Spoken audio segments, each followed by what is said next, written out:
Honorable Vice President J.D. Vance, esteemed members of the U.S. delegation, dear colleagues, it is a great honor to host today the Vice President of the United States of America, J.D. Vance, and his delegation, who are on an official visit to Armenia.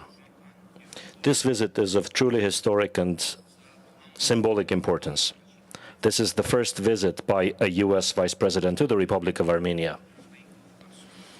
It takes place in the context of unprecedented realities of establishing peace and stability in the South Caucasus.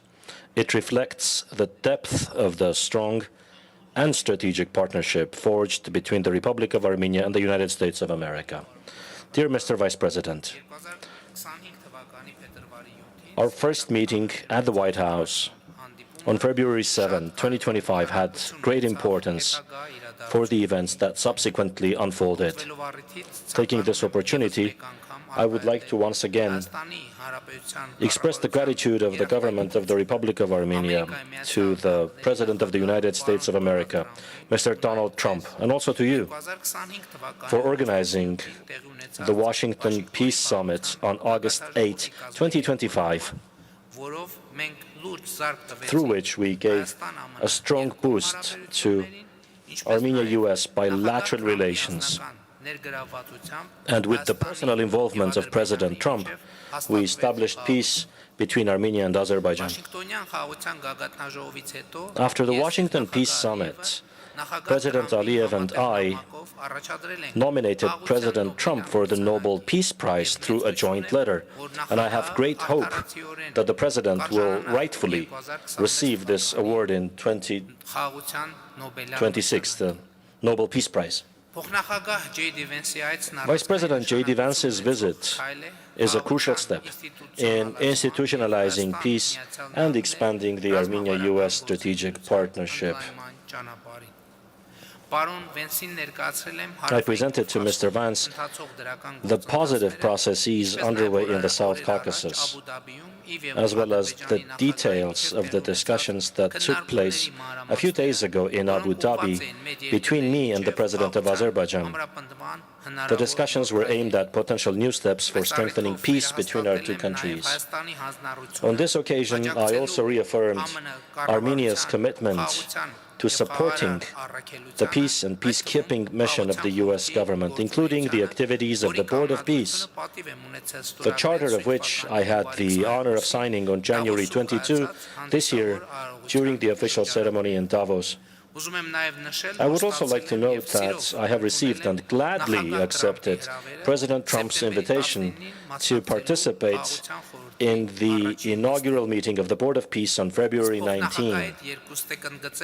The Vice President and I have both underlined the importance of consistently implementing one of the most important achievements of the Washington Peace Summit, the Trump Route for International Peace and Prosperity project, in accordance with the framework for the implementation of the TRIP project, signed on January 13 this year between the Minister of Foreign Affairs of Armenia and the U.S. Secretary of State.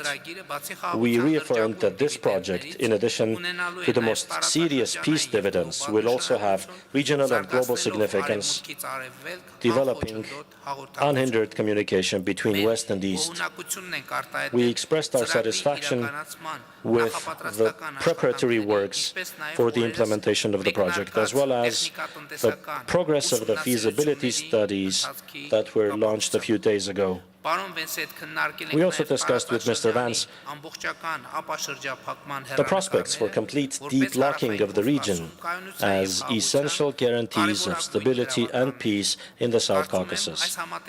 I believe that in this context, it is also of great importance to bring to its logical conclusion the ongoing dialogue in the Armenia-Turkey normalization process, including the opening of the Gyumri-Kars railway.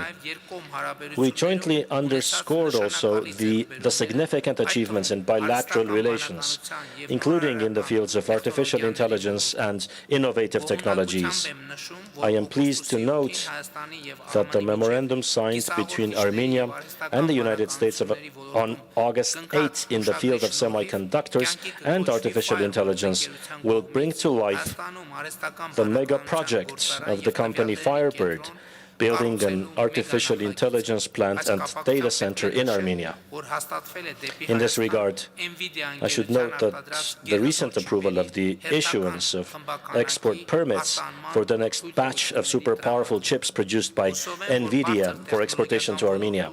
I hope that the close and transparent cooperation established between Armenia and the United States in the high-tech sector will allow us to further develop and strengthen the mutually beneficial partnership between Armenian and U.S. companies. In addition, we signed with Vice President Vance just a few minutes ago today the joint statement on the completion of negotiations on the 123 agreement for peaceful nuclear cooperation between the governments of Armenia and the United States. This agreement will open a new chapter in the deepening energy partnership between Armenia and the United States. It will contribute to the diversification of Armenia's energy resources by implementing safe and innovative technologies.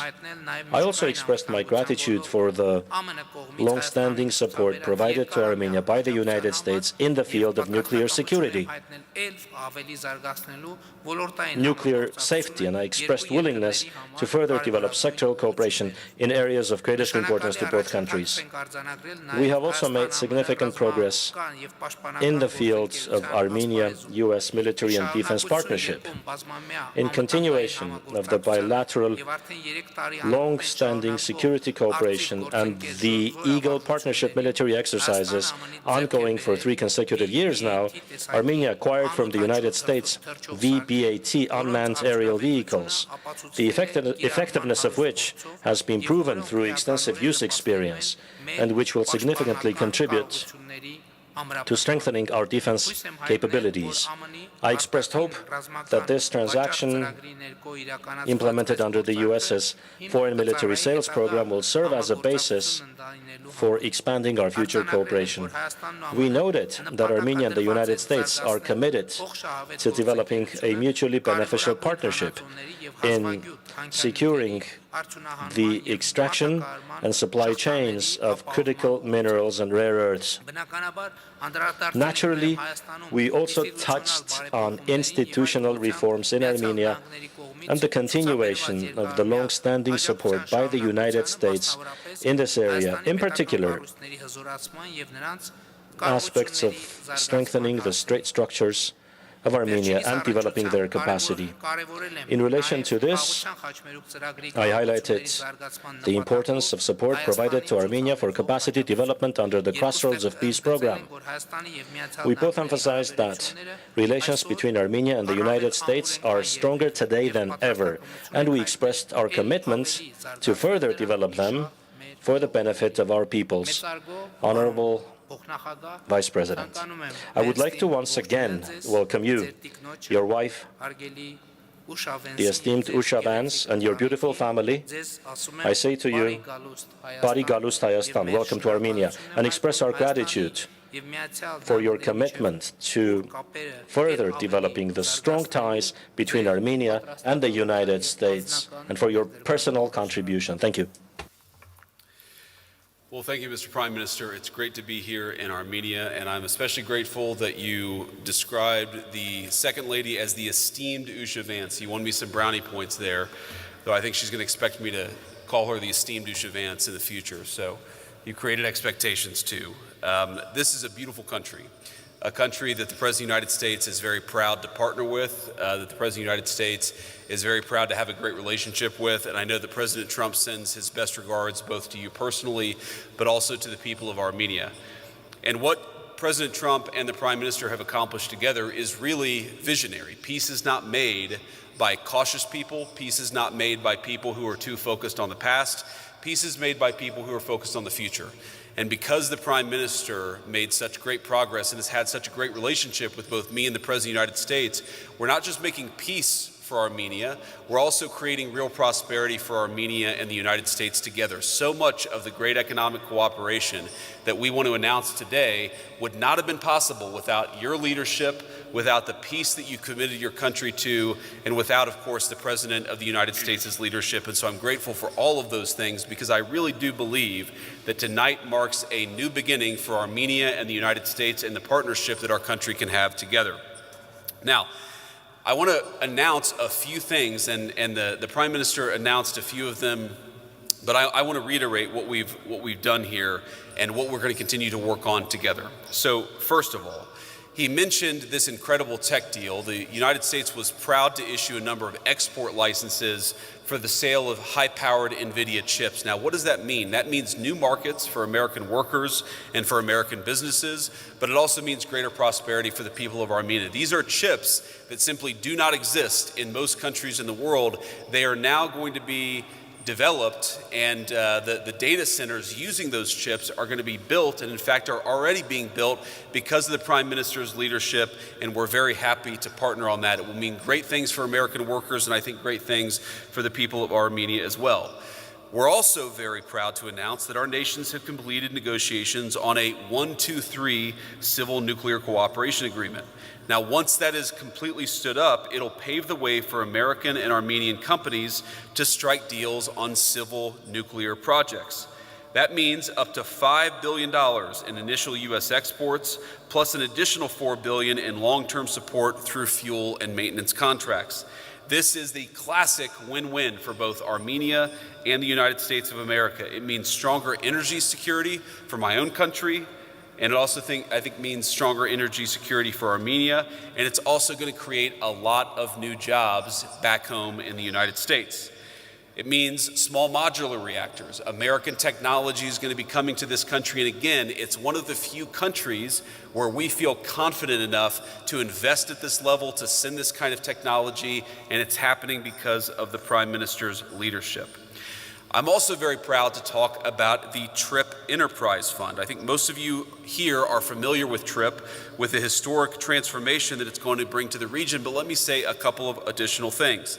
It is going to open up a whole new world of trade, transit, and energy flows in this region of the world, and it will create unprecedented connections between Armenia and its neighbors. Now, that is great for the prosperity of the people of Armenia, but it is also great for the enduring project of peace, because when you create these interconnected economies, energy sectors, and so forth, it means that this region can have an enduring peace. We don't just want to make peace with the Prime Minister and the President's leadership. We also want to make sure that that peace endures, and that is something that we are accomplishing here today.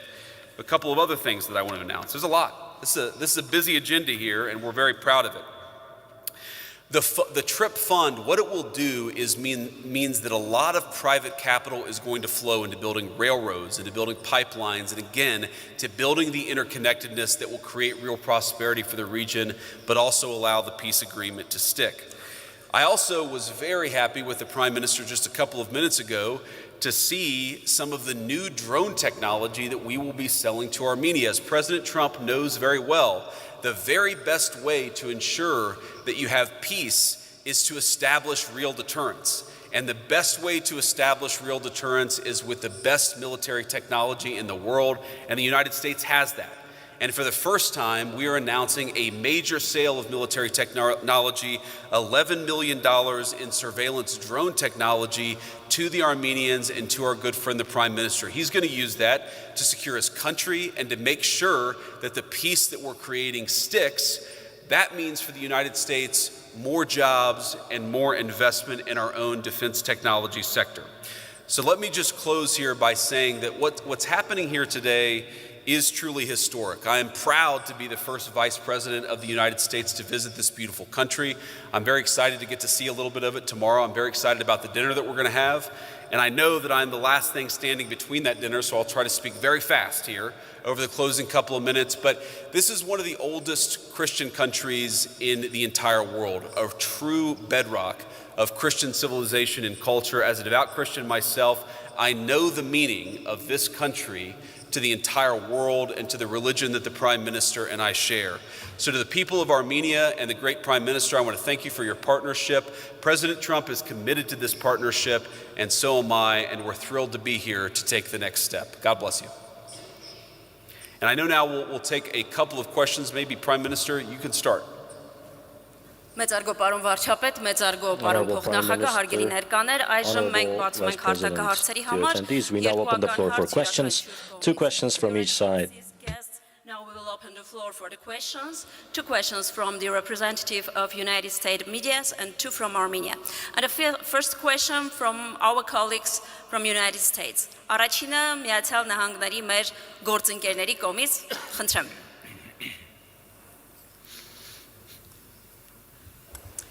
Mr. Prime Minister, can you let us know if in your conversations you discussed Iran and the situation in the region and what the goals and objectives would be of the United States and Armenia given the recent diplomatic efforts?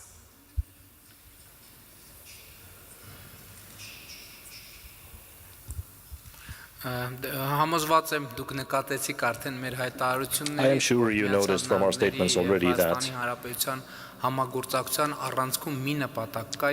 the Republic of Armenia and the US share a common objective in our cooperation, and that objective is peace and stability. All our engagements, all our activities with the US are aimed at peace and stability. And I am confident that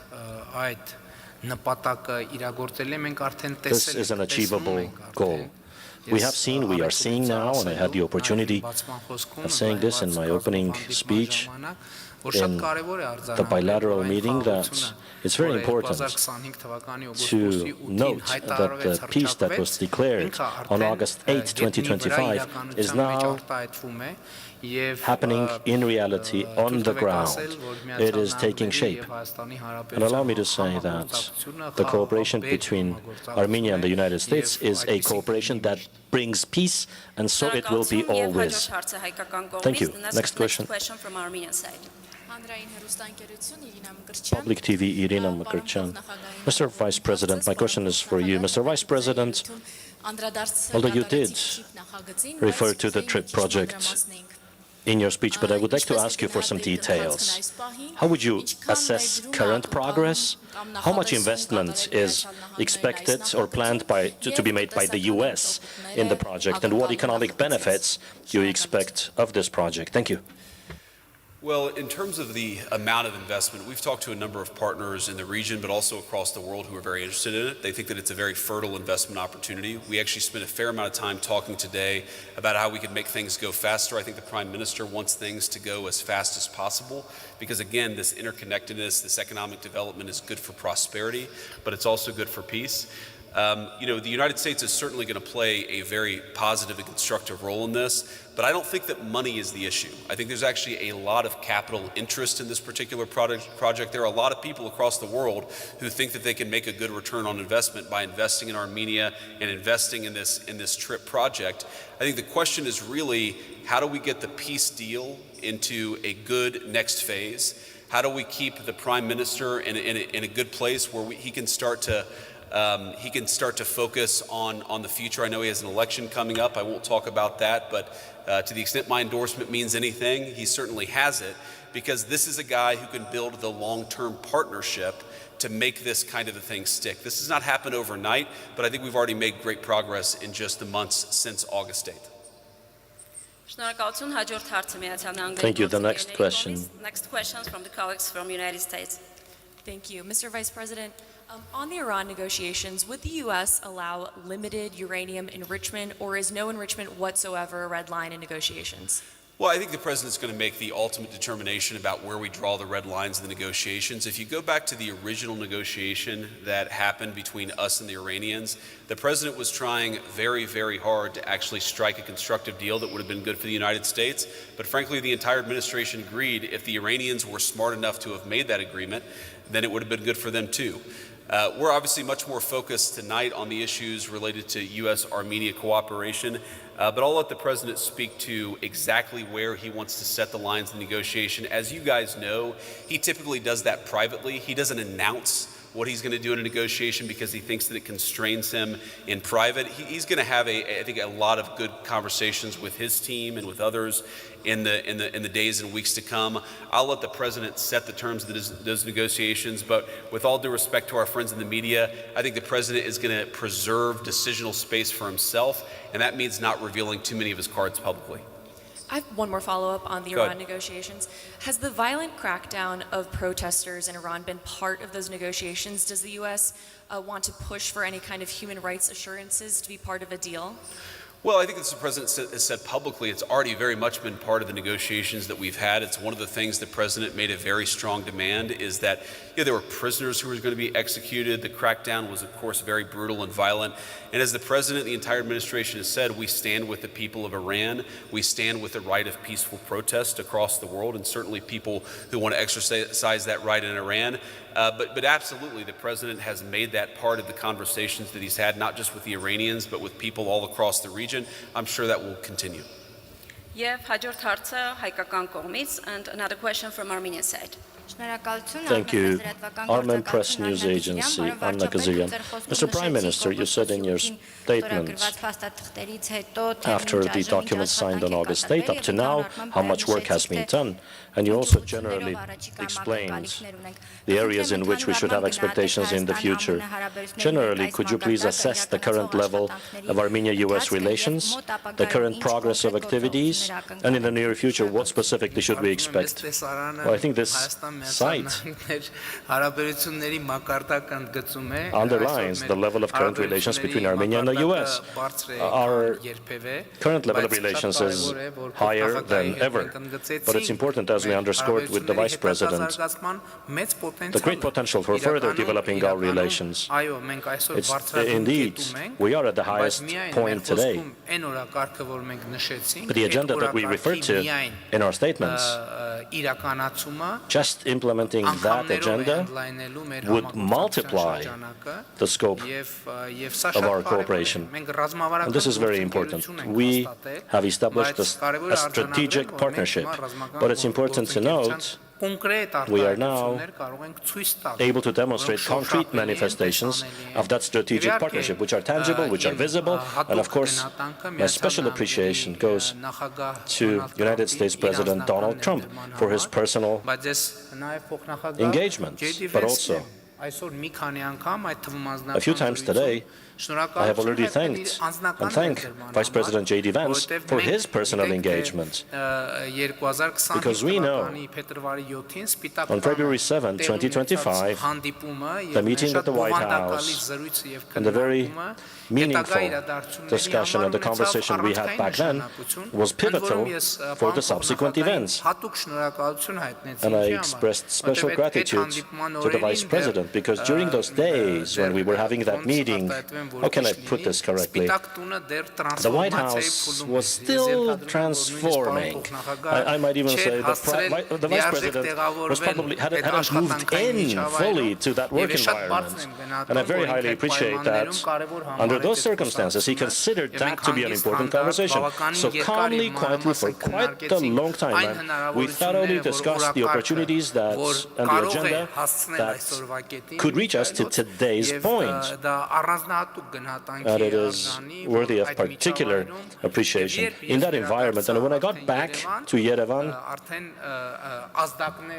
the impulses that the Vice President of the United States had given instructions appropriately, these impulses had reached Yerevan before I reached Yerevan. And it is a sign of a particular manifestation of responsibility and professionalism, for which, of course, I express my words of appreciation and my token of respect to the Vice President. Thank you for the questions, Excellencies. Thank you for the responses. Thank you, Your Excellencies. Thank you. Good night, everyone. Mr. Vice President, to be clear on Iran, are military strikes still on the table?